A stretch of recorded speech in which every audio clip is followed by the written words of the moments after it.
Oh, hello there. Yes. Well, there you go. Partial nationalisation. Yes. Can't be full nationalisation. Obviously, that would be silly. Otherwise, we wouldn't get those donations to our political party. And, well, that would never do, would it? Yes. Anyway, yesterday I was talking about the authoritarians and the authoritarian mindset, and we do get a lot of it at the moment. One of the things about resisting any form of real authoritarianism, you can read Tim Snyder on this if you fancy, on his book about 20 things about authoritarianism. It's a damn good book. It's getting on a bit, but it's well worth reading. But one of the things that he suggests is just that in everyday life you need to be different. You need to not conform to those baying voices on the right that demand that you don't do things a particular way because, well, you can just be yourself, can't you? Because after all, that's the right-wing project, isn't it? Uber individualisation, so we can all be ourselves, apart from the fact when we are ourselves, of course, in which case we become the other, we become degenerate and we mustn't be allowed. And you can see all of these kind of nasty veins running through the current stuff in and around trans issues, which of course will bleach its way into being anti-gay, generically anti-sex as well. That's what it is. And you can see all of this stuff neatly encapsulated in, well, good friend of the channel, James Esses, who pitched this up a couple of days ago. Right, here he goes. Drag isn't funny or entertaining. It's crude, vulgar, hypersexualized, debasing, mind-numbing and narcissistic.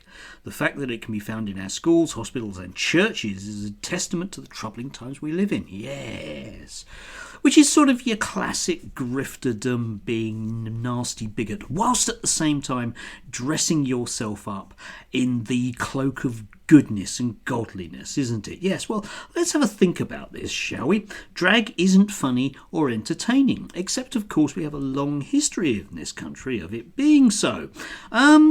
I'm not going to go back to, Shakespearean days because I'm not quite that old. But most of you, almost all of you that do actually watch me are of a certain age. Let's assume you're over 50. And I'm sure you can remember all of those Saturday evenings when we'd eagerly tune into one of the three channels to watch something. And there'd be Danny LaRue on, wouldn't there? Yes, a famously gay man. Yes, indeed, who entertained us, entertained our mums and our nans liked him, didn't they? Yes.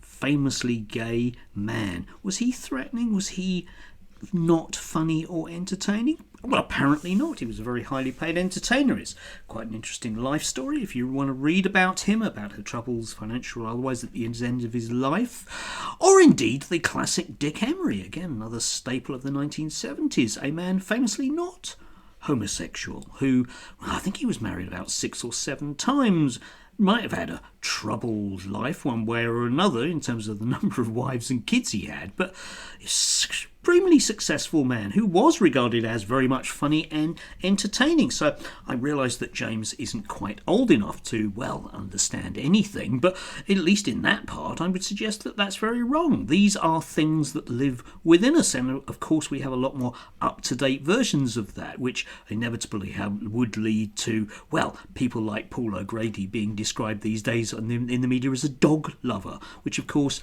he was, but that isn't exactly the way that you would necessarily describe him. It's crude, vulgar, hypersexualized, debasing, mind-numbing and narcissistic. Okay, I think you could claim that about anything. If you don't really like rock and roll music, it's crude, vulgar, hypersexualized, debasing, mind-numbing and narcissistic. If you don't like video games, they're crude, vulgar, hypersexualized, debasing, mind-numbing and narcissistic. And if you don't like right-wing grifters, one might argue the same thing. Which I'm not going to, obviously, because that's just a collection of words saying, oh, I don't really like that and I want it to go away. Well, tough. It didn't go away in the 70s or the 80s or the 90s or the noughties or the teens or now, James. Live with it. Like the rest of us do, okay? There are loads and loads of things on TV that I don't find particularly, well, funny or entertaining.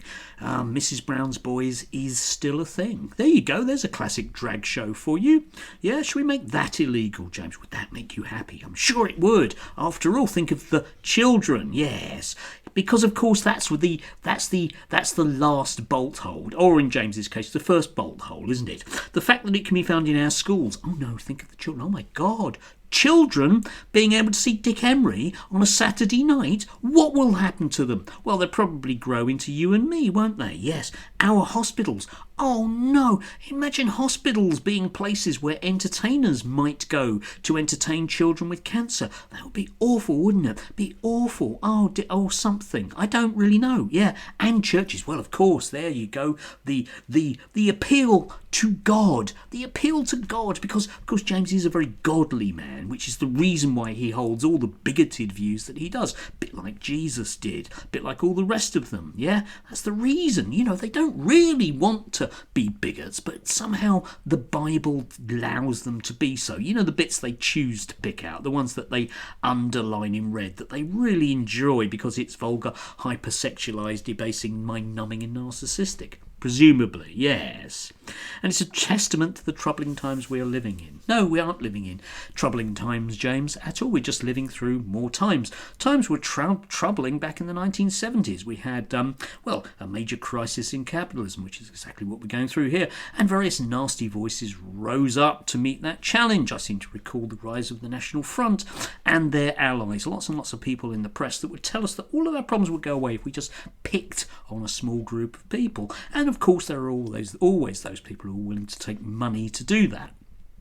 Now, I'm not saying that that's James. I'll leave you to make your own mind up about that. Anyway, do have a glorious nationalised Steel Day. Maybe we should think about those other things being nationalised, all of those things that we need in our everyday life that shouldn't be able to be made a buck of on the back of nasty, narcissistic people. Anyway, do have a lovely one. If you can, enjoy the last of the weather before it gets a bit damper, if nothing else. Enjoy.